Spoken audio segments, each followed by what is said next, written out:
పల్నాడు జిల్లాలో టీడీపీలోకి భారీగా వలసలు పెరిగాయి. రాజపల్లి టీడీపీ కార్యాలయంలో గురజాల మాజీ ఎమ్మెల్యే ఎరపతినేని శ్రీనివాసరావు సమక్షంలో పలువురు పార్టీలు చేరారు. దాచేపల్లి మాజీ జెడ్పీటీసీ కోనంకి శివనారాయణతో పాటు వడ్డర సామాజిక వర్గానికి చెందిన కొందరు టీడీపీ తీర్థం పుచ్చుకున్నారు. ఏపీని అంధకారంలోకి నెట్టిన ఒక సైకో జగన్ అని కాసు మహేష్ రెడ్డి ధనదాహానికి ఎంతో మంది బలైపోయారని ఎరపతినేని మండిపడ్డారు.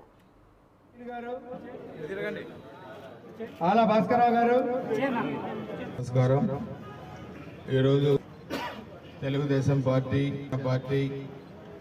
బీజేపీ పార్టీలు ఒక కూటమిగా ఏర్పడి రాబోయే అసెంబ్లీ పార్లమెంట్ ఎన్నికల్లో ఆంధ్రప్రదేశ్లో కలిసి పోటీ చేయబోతున్నాయి. ఈ 5 సంవత్సరాల అరాచక వైసీపీ ప్రభుత్వం జగన్మోహన్ రెడ్డి ముఖ్యమంత్రి అయిన తర్వాత ఈ రాష్ట్రం ఎంత అధోగతి పోయిందో మనం చూసాం.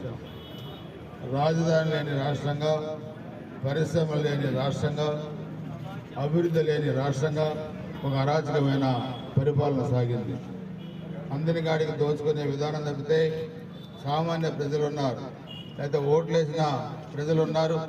వాళ్ళ సంక్షేమాన్ని వదిలి సొంత సంక్షేమం చూసుకునే పనిలో ఈ జగన్మోహన్ రెడ్డి ప్రభుత్వం ఉంది.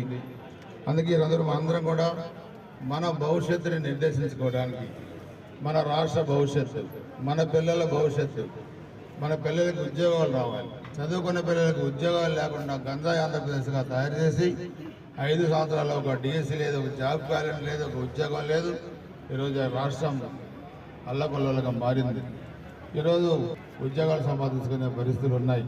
మన పల్నాడు పక్కనే ఆ రోజు తెలుగుదేశం ప్రభుత్వం ఉన్నప్పుడు, చంద్రబాబు నాయుడు గారు ముఖ్యమంత్రిగా ఉన్నప్పుడు ఆ రోజు రాజధాని అమరావతిగా చేసుకుని మనం రాజధాని కట్టాం. మేము అధికారంలోకి వచ్చినా రాజధానిని కొనసాగిస్తామని చెప్పిన వీళ్ళు ఈరోజు దానికి కులాలను అంటగట్టారు, మతాలను అంటగట్టారు, పార్టీలను అంటగట్టారు, రాజధానిని చంపేశారు. ఈరోజు రాజధాని లేని రాష్ట్రంగా తయారు చేసింది ఎవరంటే ఈ ముఖ్యమంత్రి జగన్మోహన్ రెడ్డి కూడా ఈ విధంగా తయారు చేశారు. అందుకనే మనందరం కూడా పెద్దలందరూ కూడా ఈరోజు మరి తెలుగుదేశం పార్టీలో జాయిన్ అయినారు. ముఖ్యంగా శివనారాయణ గారు, నేను 94లో ఎమ్మెల్యే అయినప్పుడే 95లో జెడ్పీటీసీగా చిన్న వయసులోనే గెలిచారు. సుదీర్ఘంగా తెలుగుదేశం పార్టీలో ఉన్నారు.